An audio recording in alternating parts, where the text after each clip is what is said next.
Chicago Bears Now is presented by Magic Spoon. And guys, I have gotten back into the cereal game with Magic Spoon. I love all of their flavors. High protein, zero sugar, absolutely delicious. They call it childlike cereal for grown-ups because it tastes like the cereal you ate as a kid, but it's healthy as you get older. Because when you get older, you can't just eat all that junk, all that sugar that mainstream cereal brings you. But if you want to replace that crap with healthy stuff and try to lose weight like I have been, which was much needed, magicspoon.com/bears. We'll have a link for you guys in the comments and in the description. That way you can click and shop today.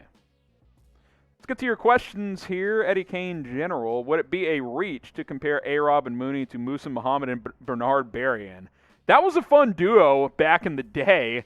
I think this duo is more talented, though. Muhammad was a really good player. He wasn't a number one receiver for a long time, though. Berrian had a brief run where he was solid. I think A-Rob will be playing at a high level for a long time. Darnell Mooney, I think, has more upside than Berrian. But those are some good name drops, Eddie. I like that. You clearly have been watching your Bears football for a very, very long time. Alan Melendez here. How long will Jenkins be out? Will he play any games this season? I think the earliest I would expect him is around week 8 to 10, but he could miss the whole year as well. So that's really all I can tell you. It's a back surgery, so that's very much a play it slow, see how he feels, hit the rehab hard, and once he's ready, he can work his way back. But even when he's cleared, you can probably add another 2 weeks onto that because he's got to get into shape. He's got to, push guys around at practice. So, yeah, I mean, it's, hopefully he gets out there at some point this year because you don't want him to lose his entire rookie season, but it's possible he does not play in 2021. Brian Huynh, should the Bears draft another tackle with the first pick next offseason? So they don't have a first-round pick. Producer Marshall and his Giants have that selection. You can boo Marshall in the chat because he's a Giants fan. But I think drafting a tackle is very much on the table. I think signing a tackle is very much on the table. I think cornerback is an area I would look at in the early rounds. Receiver, if you don't bring Allen Robinson back, you definitely need another receiver. So the Bears got to make some decisions next offseason. They should have more cap space to work with. Jimmy Graham comes off the books. You can cut Robert Quinn to save like $12 million. So you're going to have cap space to go out and be aggressive. But a lot of it will depend on how those depth positions play out this year to see what the biggest needs end up being next season. We told you guys that today's sponsor is Magic Spoon, and if you want to get $5 off the most delicious cereal, well, here's what you do. Go to magicspoon.com/bears and just start shopping around. This cereal is fantastic. High in protein, 13 to 14 grams per serving, only 4 grams of net carbs, 0 grams of sugar. I had to kick mainstream cereal out of my diet because it's just fattening for you, to be honest. And as you get older, your body can't handle all of that sugar. Well, Magic Spoon hit me up and was like, hey, you want to get back in the cereal game? I was like, I do, but I can't have that sugar. They're like, ours doesn't have any sugar. I was like, no way. Tried a bowl. It's fantastic. I love all of their flavors. It's delicious. It's sweet, but there's 0 grams of sugar. And they're always offering tons of different new flavors as well. Some of their ones that they always are plugging out are cocoa. They've got the fruity, frosted as well. I'm a huge fan of the peanut butter. Cookies and cream has been a limited time offer, one that they've had recently. Go check those guys out. magicspoon.com/bears. Get $5 off your first order. Get some Magic Spoon cereal today. It's absolutely delicious and it's very healthy for you. More questions here. Devin Hester, fan 1. What's going on with Richard Sherman? Chicago could use a number 2 corner. Well, a couple of things here. Number 1, Kindle Vildor did not play well against the Bills, which is why you're probably asking this. Number 2, I don't know what's going on with Richard Sherman. There's nothing out there.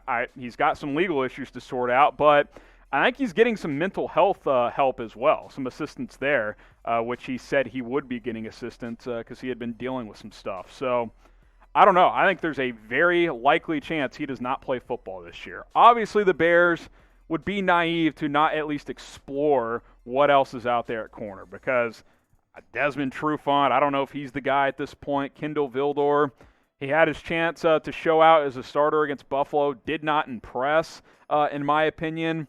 Duke Shelley is really just a nickel. Thomas Graham made a nice play, but he's a rookie who didn't even play last year for Oregon as he opted out. Artie Burns, Xavier Crawford. I don't know, man. You've got some depth, but you don't really have a true reliable corner after Jalen Johnson. Accent Yeeter, hashtag Bears, do you feel Desai tried doing Pagano type of coaching? In terms of playing it safe and just dropping 7, I kind of do feel that way. And that's I don't want to overreact to that, but I need him to mix up coverages. I need him to dial up more blitzes. If this is just Pagano 2.0, then that's problematic because the secondary is not good enough to just play coverage. Like, you've got to mix up your looks. You've got to be decisive on when you blitz. Obviously, the Bears were out some starters, but that is certainly a slight concern of mine after what we saw against the Bills. Brian Dale, do you think Jason Peters will play well even at 39?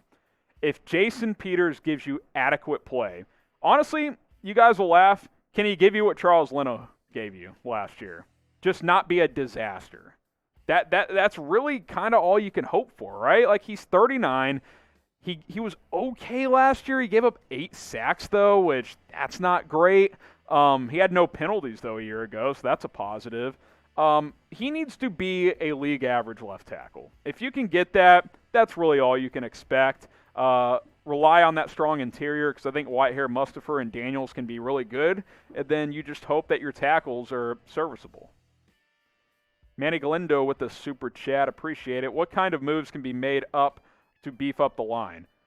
I mean, the names out there are like Russell Okung, Mitchell Schwartz, but I don't even think he's really in football shape right now. Who's the guy for Green Bay? Rick Wagner, I think, is still out there. It's pretty thin. I mean, you know, when 53-man roster cuts come through, maybe a name or two emerges, but if another team's cutting him, it's obviously not a player who was highly touted. So it's thin pickings right now, man. You really need guys to stay healthy when it comes down to it on that starting unit. And Bragg with the super is Artie Burns flirting with that starting job. I mean, perhaps. CB2's pretty wide open after Jalen Johnson. I'm open to trying anyone because Vildor wasn't impressive. Trufant has not been that great. So, yeah, I mean, I'd give Burns some run on Saturday against Tennessee, see what he can show. I got no problem with that. Robert Odeneal Jr. Will, hashtag Bears, get another Super Bowl before the Lions do, regardless of anything? I do think the Bears are a lot closer than the Lions, but the Lions aren't close at all. If you power ranked all 32 teams in terms of most likely to win a Super Bowl this year, is Detroit like 30th, 31st? Maybe Jacksonville and Houston are worse. They're in a bad spot. Like, Don Burr, I appreciate you tuning in every week, but I just, I'm not buying the Dan Campbell biting the kneecaps either. I think that plays well in press conferences. I don't know if it translates to the field, though. Robert with another one. Trade Andy for Mariota. Why? Trade one fringe starter for another. That doesn't help either team, to be honest, so not that interested. Joel Fernandez, will we extend Akeim Hicks since he wants to be extended? I think it's possible. He loves playing in Chicago. He's the heart and soul of the defense. I think if you're the Bears, though, you can't let emotion come into play here because you're going to have big decisions to make. Allen Robinson, do you keep him next year? Roquan Smith extension around the corner. He might make $20 million a year if you want to keep him.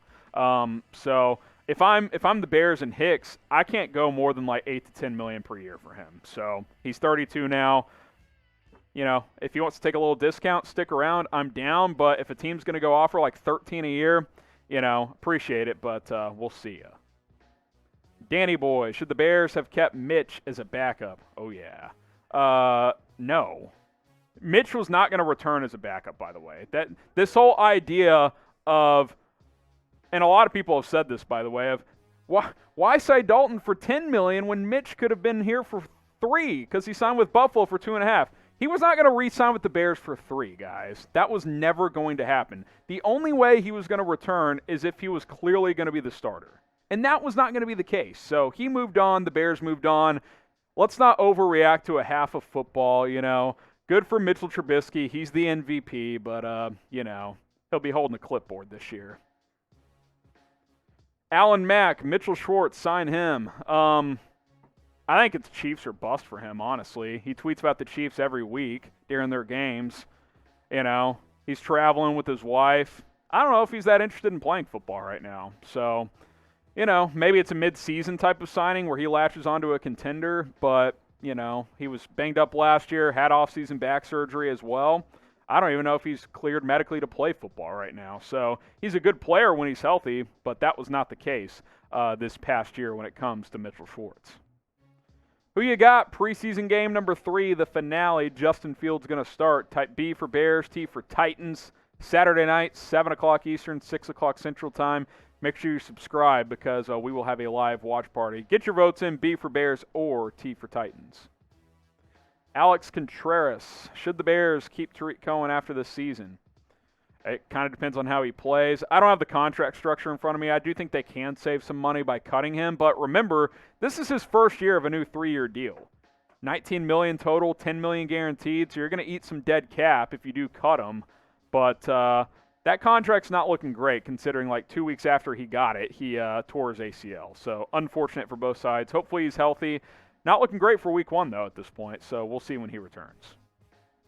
Ramiro Mendoza, do you think we drafted a steal in the 7th with Khyiris Tonga? There's no bad picks in the 7th round. That's rule number 1. But, yeah, he's looked like a real player. I mean, I think he can be a rotation nose tackle type. I mean, he's big, he's physical, he can stuff the run pretty well. He's shown some pass rushing ability. I think he makes this team. And if you're making a team as a 7th round pick, you're doing something right. So, yeah, I mean, potentially you found, a nice little piece there in Khyiris Tonga in round 7. Christian Scianna, trade Foles to Dallas. Sure. Trade Foles to insert team.